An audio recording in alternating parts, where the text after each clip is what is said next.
This episode of Austin Creates features Rebekah Manley, children's writer, Brave Tutu blogger, and coordinator for the Texas Center for the Book, which is now part of the Texas State Library and Archives Commission here in Austin.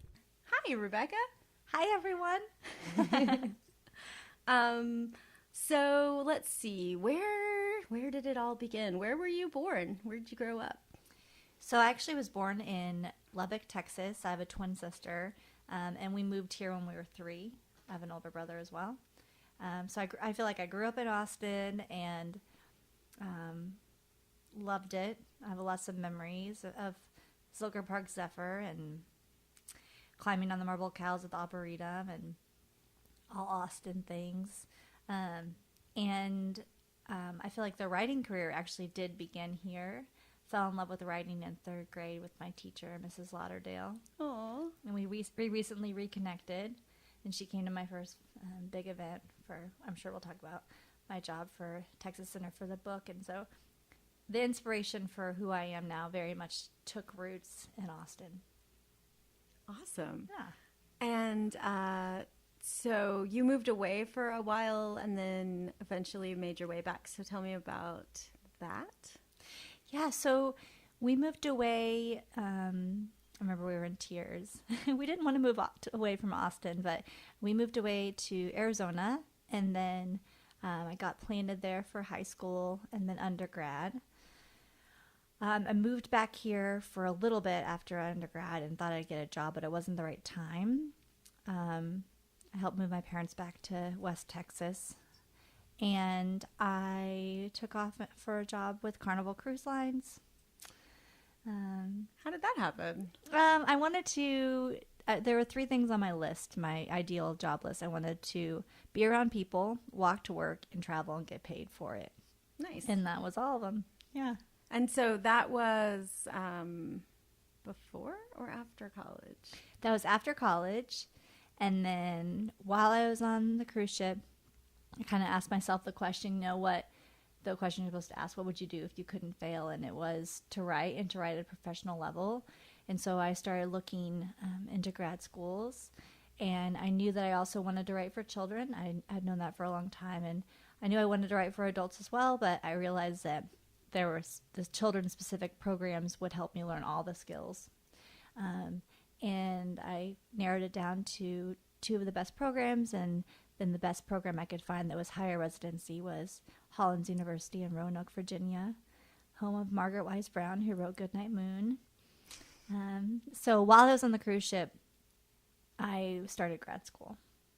Oh, wow. Yeah. While you were on the cruise ship. So, okay. And tell me about that whole experience. Like, any really, like, stories of colorful stories of note with things that might have inspired you, or there are a lot of inspiring stories. I'll say my job was really, really social. I was actually a social hostess, and then I did a little bit of assistant cruise directoring, and so I was with people all the time. And so I'd be studying for the GRE in like a corner of the ship and just trying to figure out my essay and things like that. But I got a lot of fodder for my application, and I ended up doing a creative nonfiction piece comparing summer camp to cruise ship life, because it was the only thread I could think of that would actually make it felt like a lack of reality of living and working on a cruise ship, to bring that to, I guess, understandable terminology or for people that are on land, because it's a whole nother world. I loved it, though. A lot of inspiration, beautiful, beautiful places, but really it was the people from all over the world that really touched my heart, and I love to get to know all different cultures. I'd have a different roommate from different continent, and it would change so fast and so often because it's such a different way of life. Wow. Yeah. Cool. So tell me then about, once you got back to land. Yeah. Once I got back to land, I actually started working for Hollins for a little bit as a graduate assistant, and in housing and residence life. And so some of the spontaneous crazy life events that would happen on the cruise ship, kind of happen with working with the undergrads and living on a college campus. That was really interesting and really special, investing in these students' lives. So Hollins is a all-girls school. So when I worked there, it was with all girls. But then the graduate programs that take place during the summer and then part of the year, they're co-ed. And I loved Roanoke, and I really wanted to be planted somewhere to work on my the rest of my coursework and my thesis. So I started working for a church in Roanoke, and then after that I graduated and did some freelance writing, and then fast forward, I'm back in Texas. Well, so what brought you to Texas? I knew when we moved away, like I said in tears, that I would be back to Austin. I love Austin, and I've been kind of checking in every so often from, all the years that I was away to see if it's time. Is it time yet? Is it time yet? And I did my research. I know that Austin has one of the greatest children's literature communities in the nation. I've heard people talk about it. So there's the Society of Children's Book Writers and Illustrators, and the acronym is SCBWI. And I'd be at SCBWI events all over the country, and the Texas, specifically Austin chapter will be mentioned. So I knew I wanted to be a part of that. I wanted to be back in Austin with the creativity. I feel like there's such room for creative careers here.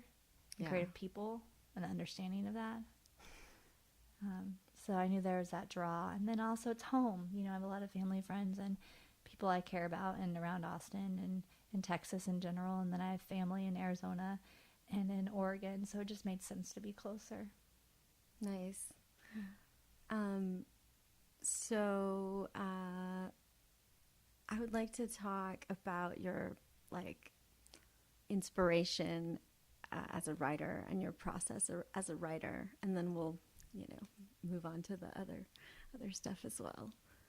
Sure. So I think for me, people always talk about that daunting first draft.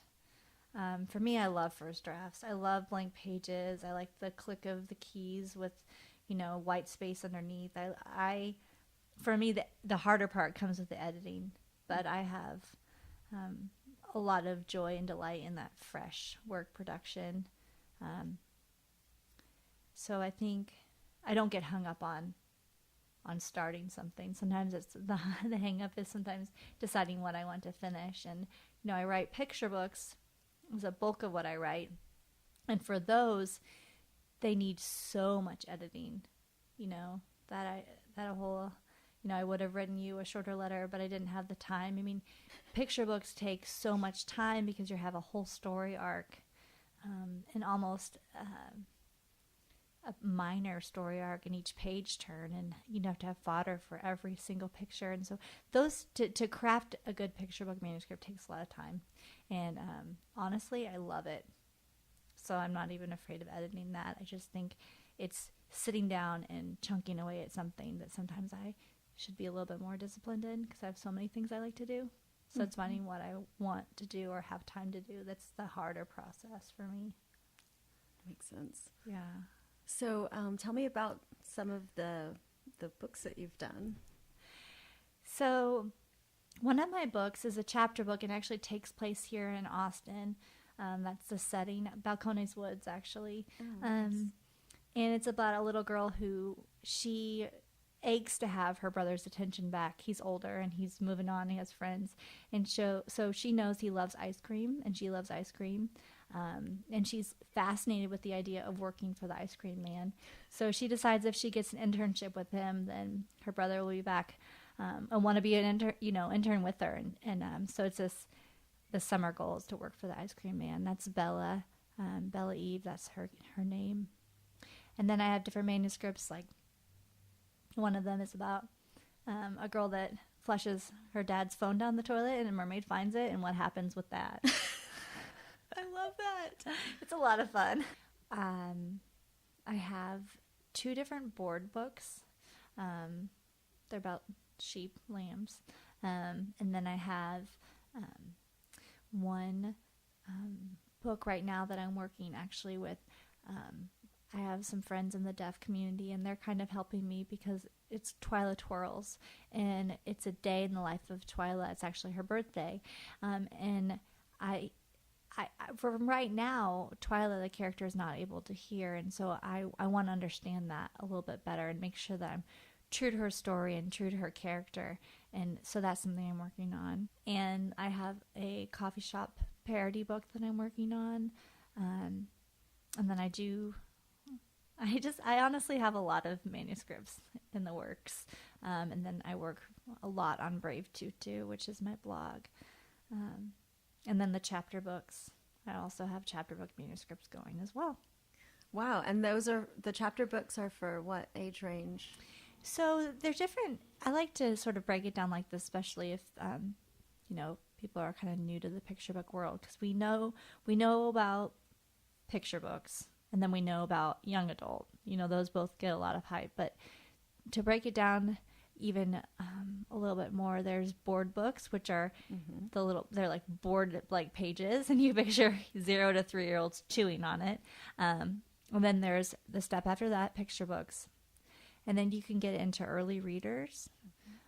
And then that flows into chapter books, and there's early reading chapter books, and then chapter books that get a little bit more advanced with more words and more pages. And then that can flow into middle grade novels and then YA. And, depending on the age of the reader or the range of the reader, that all flows into those categories. I find that I like to write for younger readers.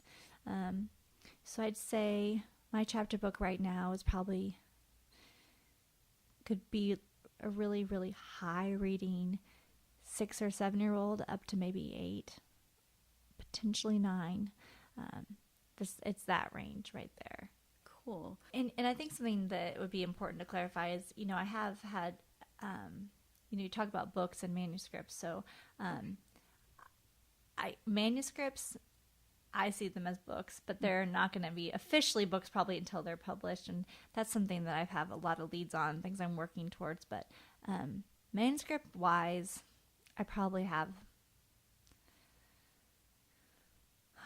maybe 15 to 20 manuscripts. Wow. Yeah.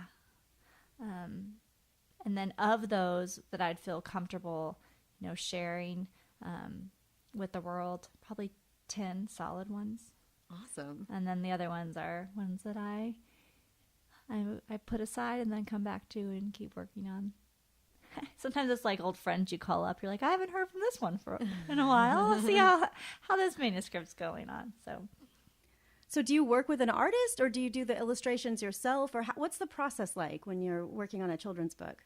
I think that is probably the most common question, so I'm really glad you asked, because I think anyone that's interested in children's lit wants to know the answer to that. And the answer is mainstream publishers provide the illustrator, and you may get a few options, but it's a surrendering process for the author. So the goal as an author, if you're not an author illustrator, which I'm not, is to write works that help pictures come alive, to give an illustrator an embarrassment of riches of opportunity to illustrate. So every single chunk of words for each page should have a lot of fodder for illustrations. So that's with mainstream publication. However, I have a few Austin-based books that I'm working on, manuscript-wise, and for that, I would want a local illustrator. So on that process, I would be working a little more closely with an illustrator and collaborating, and I would still probably let the surrender happen, because I think illustrators truly make words come alive when they don't have an author reading over their shoulder. There has to be sort of a creative surrender there, because right now, if anyone loves reading picture books, you know that subplots are really popular, so there's almost another story being told with the pictures. And I think that if an author said to an illustrator, this has to be read and this has to be great, and had a list, there may not be that potential for the illustrator to really take flight with those words. So it's a balance. Do you ever wake up in the middle of the night and have ideas? Oh, yeah, that's usually the only time they come. I know, right? And I have to tell myself, okay, well, I make myself write a note about it. So I have a lot of those. Yeah. I have a theory on that. Like, your brain is too full during the day with all of the other things that you have to do. And then when you're, sleeping, that's when, your brain is like digesting and kind of simmering all these things. And then that's when the creativity comes, right? Because you're in your downtime. That makes so much sense. It's almost like you're able to relax. So one of my picture books I'm working on is an idea that I had late at night. I actually brought a little bit to read maybe later, but just this idea of how a dandelion doesn't know it's a weed. Oh, I love They're resilient, I think they're beautiful, and they break through concrete, and they're just lovely. And so I like the idea of a dandelion, almost like an animal with bravery and strength. And that was an idea I got, I don't even know. I think I was asleep and I woke up and had to write it down. And I'm really glad I did, because I'm working on that right now. That's a great one. And then, I love the play on words with dandy. Yeah, it's fun, right? Awesome.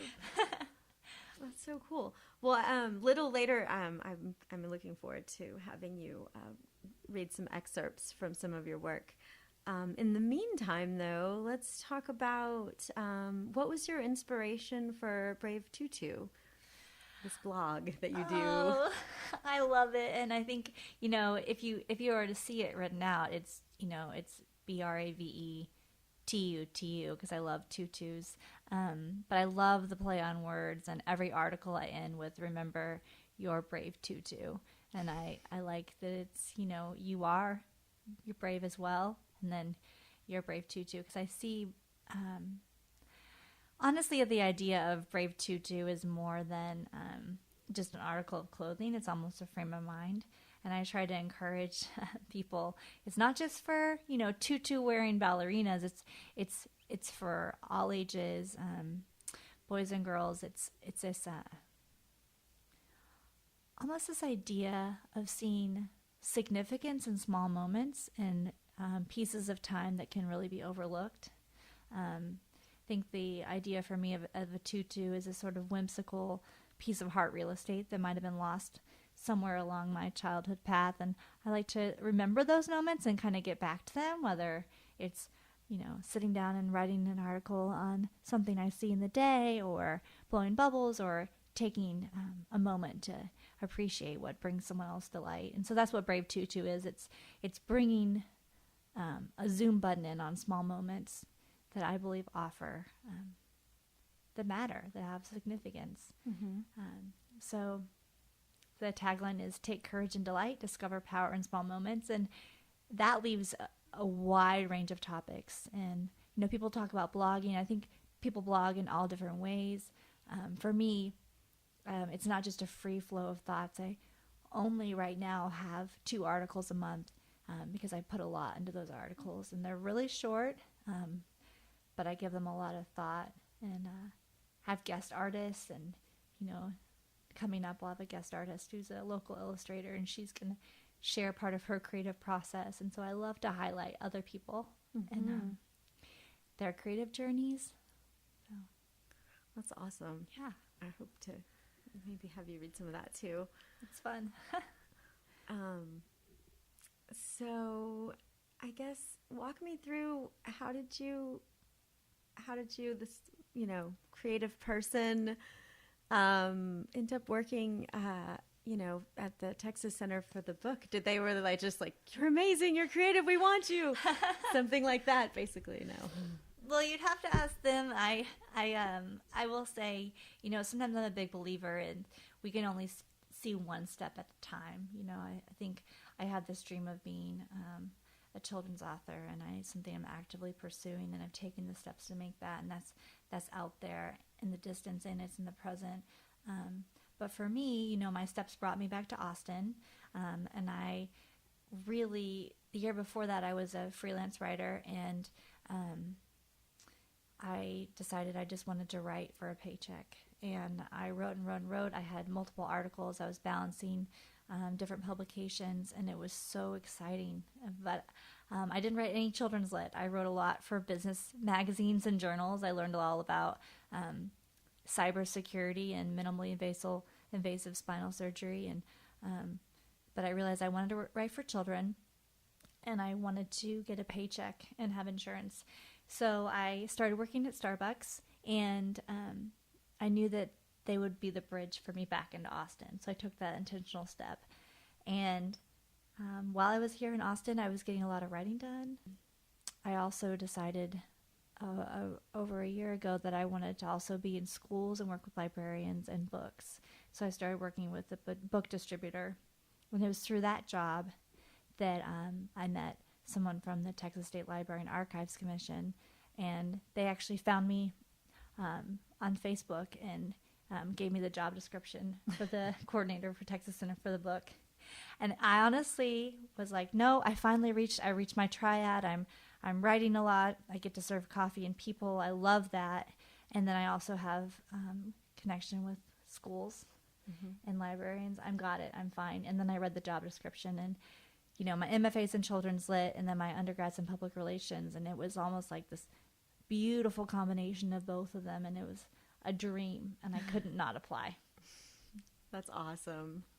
Yeah. And it just fit like a glove, it seems like, right? I can't even imagine being happier in a position. So the Center for the Book, it's under the Library of Congress. All 50 states have a Center for the Book. And they all have their own unique flavor, but they're tied together with the Letters About Literature competition. So 4th through 12th graders write a letter to an author every year about how their work influenced them, and that's one thread. But then there are all these different programmings and functions and events that bring literacy into the community and a connection with librarians and libraries. And I love that. I love the book connection. Mm-hmm. Yeah. It seems like a perfect place for you to land and be, sharing your skills with so many people across the state. That's awesome. It's a delight and a joy, and educators are so fun to work with, and propelling the joy of reading. Mm-hmm. Absolutely. It's a big deal. One of our biggest things is it's called Lone Star Dia in Texas, but it's Children's Day, Book Day, Dia de los Niños, Dia de los Libros, and it's the 20th anniversary this year, and it's all about having a book party that celebrates children and multiculturalism. Mm-hmm. Who doesn't want to be a part of that?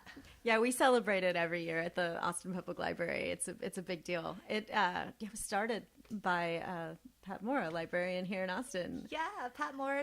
I got to meet her last weekend. She is such a warm, wonderful person. So, she's a Texan. She lives most of the time in Santa Fe now, but she's an author and a poet and an educator, and you just want to hug her. She's an inspiration for sure. Yeah, sure, absolutely. Sure. And actually, that leads me to think, or to want to ask you, what other role models or inspiring figures made you who you are? I will say, my twin sister. I learned so much from her, and she's one of my biggest supporters.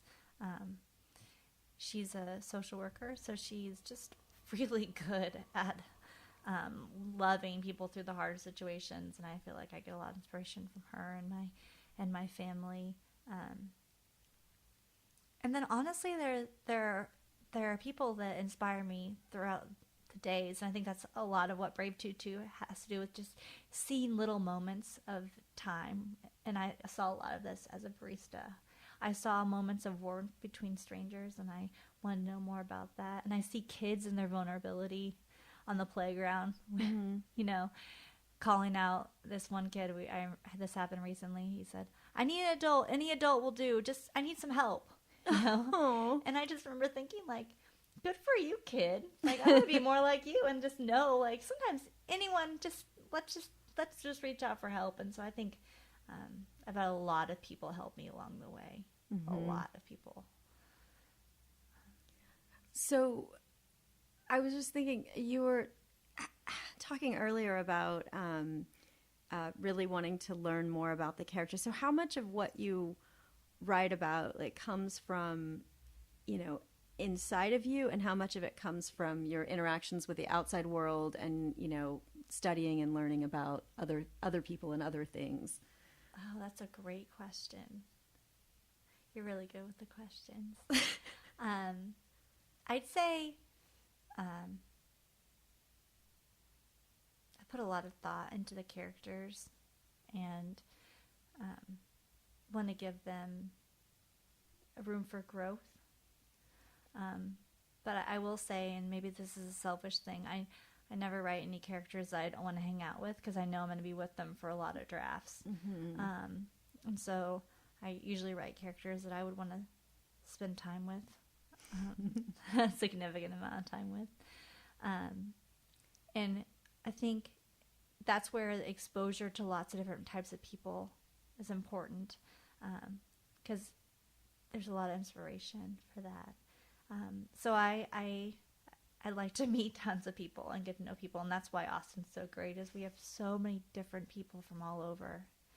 So that was another draw to moving back to Austin, is just being in this hotbed of creativity and openness. Absolutely. So that leads me to ask you, how much has this town and this creative pool, how much has that shaped you or informed you as a creative person? I mean, you were well into your process and your journey of being a creative person before you got here. So I guess, I don't know, what has it done for you since you've been here? I think about just encouraging me and making it seem like it's okay to be a barista writer looking to the next step, and it's okay and exciting to be drafting and pursuing a passion. And I think Austin does a really good job with that, because everywhere I look, whether it's in the paper or on coffee shop bulletin boards, there's just a lot going on. A lot of people putting themselves out there. I think we have a lot of great risk takers in Austin, people that dare to dream. And then I think people that perhaps are farther along in their dreams and perhaps farther along financially that come back and help aid that process. So I feel like we have a lot of opportunity there, and I find it inspiring. As far as getting older, that process, I feel like it's getting richer, and I think I get more confident in my craft. And then I have questions and feel like I want to go back and revisit and learn and grow, and never stop learning. It depends on the day. You ask me how far along am I, I'll tell you probably a different answer. But Austin helps that process for sure. Absolutely. It's very inspiring. And I find it comforting that so many of the really talented creative people I know have day jobs. Yeah. Like most people that I know. I mean, I do know a few people who have been lucky enough to be able to piecemeal some freelance. Yeah. And I actually, we've all done some freelance at some point in our careers, but, you get older and needs change, and you need a health plan, as you say, or, I find that, the work that I do in some ways inspires and informs the creative projects I do, and vice versa. Right. Do you find that there's like an interplay between? I mean, to me, it just sounds like a perfect fit, but between your creative, personal creative life and what you do at work. I honestly do. Next week I get to read hundreds and hundreds of essays from 4th to 12th graders, writing to authors about how a book shaped them. I'm sure I'm going to get something from that, And then our big event this last week was all about Pat Morra's book, Tomas and the Library Lady. And so Tomas Rivera, he met a librarian when he was, I think, in fourth grade, and she forever changed the course of his life. He became the first Mexican American chancellor of any university, and one of the biggest ones, University of Riverside in California. And his story, and the story of that librarian lady that we don't know her name, about how she invested in one life of a child, and the breadth of that impact we'll never know completely. So that inspires me to write, and also inspires me in my day job, which is, creating opportunities for those literacy advocates to thrive and reach those lives. So absolutely, I think there's overlap. Meeting people like Pat Mora, even talking to people on the phone about the use of artwork from a different publication, and kind of understanding that world, publication world. Reading different literacy magazines and different books, and we really want to do a statewide read for adults, because we do a lot for children, but reading through books, possibilities, and talking with our director and state librarian about that, there's a ton of overlap, and I'm really grateful for that, for sure. Cool. So tell me, I guess I want to know a little bit more about last week's event. I wanted to go. I'm sorry, I wasn't able to make it. Yeah. But so you were celebrating the release of Tomas and the Librarian? Yeah. So the Tomas and the Library Lady, that yeah, you're fine. I think I kind of like librarian because in his case it was library lady, but when I did my speech, I said we have a lot of library ladies and men and just people that inspire. So Pat Mora's book, that book has been out for a while now, but it was made into a play, and Zach Theater put it on. And so we brought Pat Mora in for Q&A, and the Friends of the Library and Archives Commission there are big supporters. They made it possible for everyone in the audience to get a copy of the book. And then we were also able, through their gift, to invite educators from all around, different areas of education, to honor them and invite and inspire them. So we had teachers, we had librarians, we had representatives from the Thinkery and the YMCA, and we had a single mom who's a PTA All-Star who volunteers every week and goes on every field trip. And so I think everyone was able to see, like, Tomas Rivera, his life, there was an impact by one person, and their roles as educators make a difference. So hopefully it inspired them. Yeah, it sounds very inspiring. It was, and it was really inspiring because we were able to have Tomas Rivera's daughters there, and then Tomas Rivera's brothers arrived too with their families. So we had a lot of the Rivera family, and for many of them it was the first time to see the play. Oh, cool. It was incredible to watch their faces, because essentially for the brothers, they were seeing their childhood put on stage. And there were moments where you could tell everyone was really touched by that. Oh, wow. Yeah.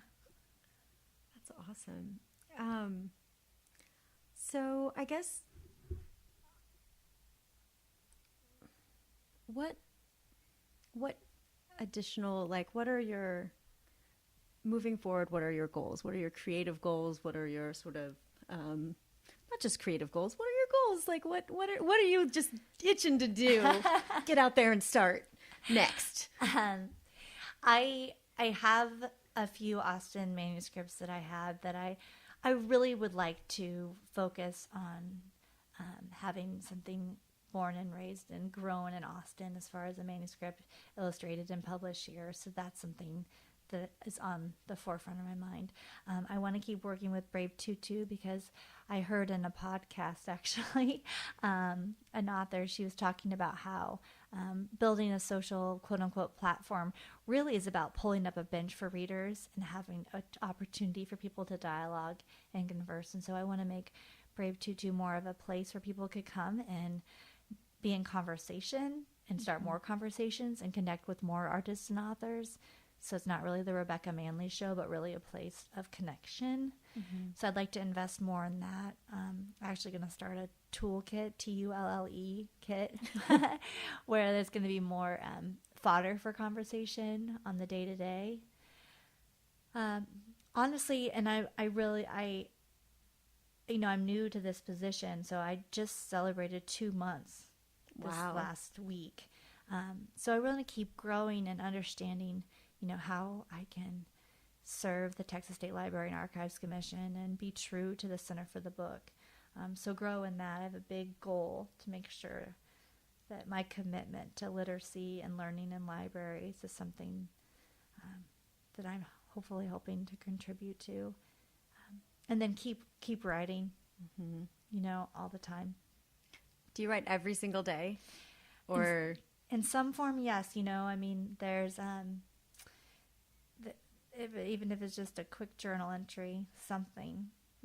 Yeah. Or even if it's just at the end of the day, I have a gratitude journal where I just have one thing I'm grateful for. Sometimes that's before I fall asleep, all I can write, but something is written every single day because I have to. I feel like that's something that I've committed to doing. it's like you need it. Yeah. It's like oxygen or something. Yeah, exactly. Exactly. Yeah. I get that from you.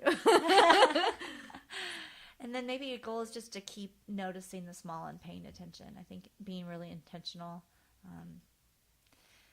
It might sound silly, but I really feel like small moments in time, seeing someone helps someone, get out of a car if they are struggling with that, or reach something on a grocery store shelf, or even sometimes I love to see little flecks of star confetti on the sidewalk because I see someone had a fun, party the night before. I think the small has a story, and I love to just kind of play around with that in my mind, even if it's just for my own enjoyment. Nice. Thank you. I think that's a great place to wrap up, and we can have you read some things. But I wanted to, while we're still, it's 7:10, so we have another 20 minutes if you keep on the timeline. But I wanted to, if there's anything that you wanted to expand upon that maybe I didn't ask the right question, or we didn't, if there's anything you want to go back and do a redo on, or anything like that, or anything you want to add that you feel like we didn't get to talk about that you were excited about or something.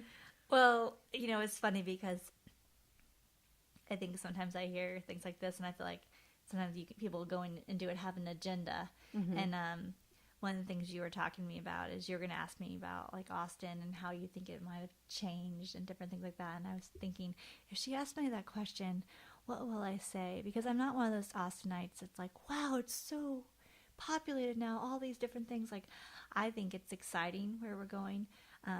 But my only soapbox is, I think it was because maybe I was a cute little kid with a big bow in my hair and glasses, but people always said hi back when I said hi to them. And I think one thing I get I just love if anyone's listening to this. If you're in Austin and someone says hi, will you please say hi back? That's the only thing I miss from my childhood. It's like, please say hi back. You're going to read a little bit of your work. You want to tell me a little bit about the selections you've chosen? Sure. It's kind of hard to know where to start, but I thought I'd just read a tiny bit from the What is Brave Tutu section of the blog, and then an article about a summer swim team experience, and then we'll see if there's time after that. Sounds great. So, what is a brave tutu? Brave tutu means owning a piece of heart real estate that you lost along the way. A brave tutu is a state of mind, not merely clothing. Although encouraged, physically wearing a tutu isn't required. This site celebrates, quote-unquote, wearing soul accessories, pieces past, present, and future that bring forth life and authenticity. It's a place for exploration of spirit. There is a significance in small moments, big feelings, and all the pieces that might seem medium in between.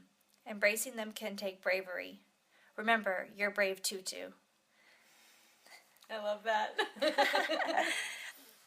So this is Second Start Courage. Bang, bang, the swimmer's starting gun went off. Without taking a breath, Rachel flung herself off the block and dove headlong into her lane and plowed forward, abruptly encountering a drop rope.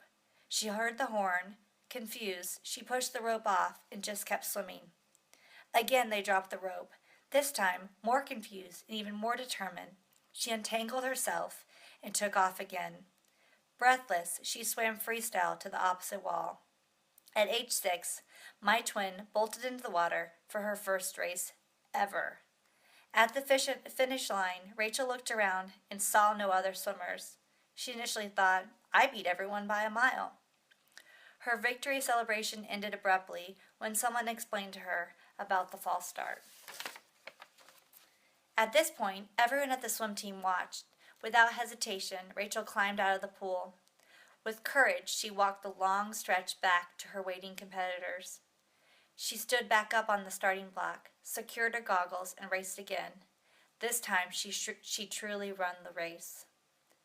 People often describe swimming as a solitary sport, a chance to seek one's personal best and work towards the team's victory. With Rachel, this resonated. Her very first race was with herself. Her truest win came as she climbed out of the pool at the finish line of the race, walked right back to the start, and raced again. After the burst of New Year's resolutions, most of us experience some kind of false start, and of course confusion. As a writer, I experience the rope drop all the time. It takes courage to even start a project, let alone face future rejections. The pile of who I need to research, query, and submit overwhelms me. This year, like Rachel, I need to remember that true courage happens once I step back into the mess and start yet again. I might be slow to catch on, but I'm steady. Thanks to my twins' experience, I know second starts are even more important than the first start. In the credible now, how will you step into 2016, or whatever year this is when you hear this? What will happen if you enter headlong and breathless, with courageous determination over and over? What past ropes of confinement, struggles, and failures entangle you? Where can a second start lead to a first victory? Sincerely, your brave Tutu. Aww. I love that. I'd actually read both of those when you sent me the link to your site, but I didn't realize it until you were well into it. I was like, I read this story. It's so inspiring. So that's your twin sister? That's a real story? Yeah, that was at Balcones Woods Pool. And honestly, I think a lot of who I am has been shaped by the whole swimming experience. We are involved in every sport possible, but just something about that experience. And Rachel, she didn't even know what a false start is. I think so many of our hang-ups are what we think should have been or should happen. And what I love about this is she sincerely didn't know what was going on, and she was going to keep going on. And then afterwards, I think nobody would have faulted her if she would have been really embarrassed and not wanted to race again. Because at this point, the whole pool was watching her. But for Rachel, it wasn't even a question. She was going to get back and race again. And so a lot of my work is about, the blog isn't necessarily for children, but I like to see things through their eyes because it's such a fresh perspective. So that's just a little bit of what I've written. I don't really know. I could go into manuscripts, but hopefully there'll be something more for everyone to read out there soon. I'm so excited. I can't wait to hear about your secret projects in the works. Thank you for sharing that with me. You're a very brave Tutu. Oh, you're a brave Tutu. I think we all are. Yeah. I mean, I know that sounds like kind of a tried thing to say, but I think each of us has bravery in our own ways, and that's why I think it's important for us to write about it and share with authenticity failures and false starts, because I think that we learn from that. So I'm going to keep sharing what I have with y'all. Thanks for reading. Thank you so much for talking to me today. Thank you for having me.